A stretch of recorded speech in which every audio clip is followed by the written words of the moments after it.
एक व्यक्ति अपनी बूढ़ी माँ और असहाय पिता को छोड़कर तपस्या करने के लिए जंगल में चला गया।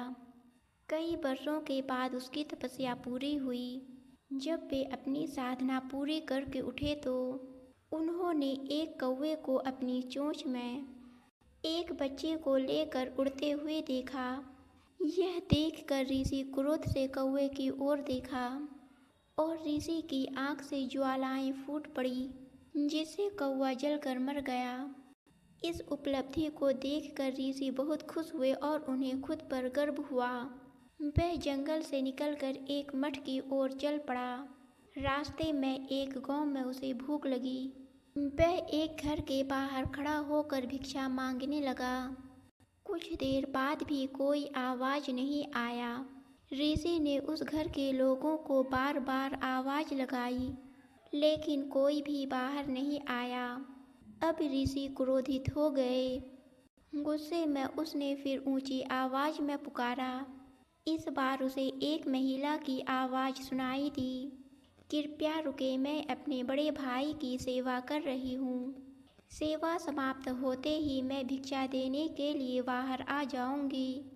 अब ऋषि क्रोधित हो गए और बोले, क्या तुम एक ऋषि का अपमान कर रहे हो?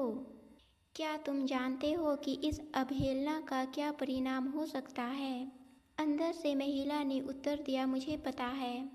आप मुझे इसके लिए श्राप देना चाहेंगे, लेकिन यह मत सोचिए कि आप मुझे जला सकते हैं, जैसा कि आपने उस कौवे के साथ किया था।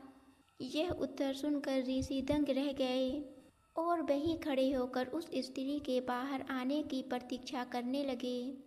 थोड़ी देर बाद एक महिला बाहर आई और बोली, मैं अपनी माँ की सेवा कर रही थी और जब तक मैं यह काम पूरा नहीं कर लेती मैं बाहर नहीं आ सकती। ऋषि ने पूछा, लेकिन तुम्हें कौवे के बारे में कैसे पता चला? तुमने किस तरह की साधना की थी? तुम्हें मेरे बारे में कैसे पता चला?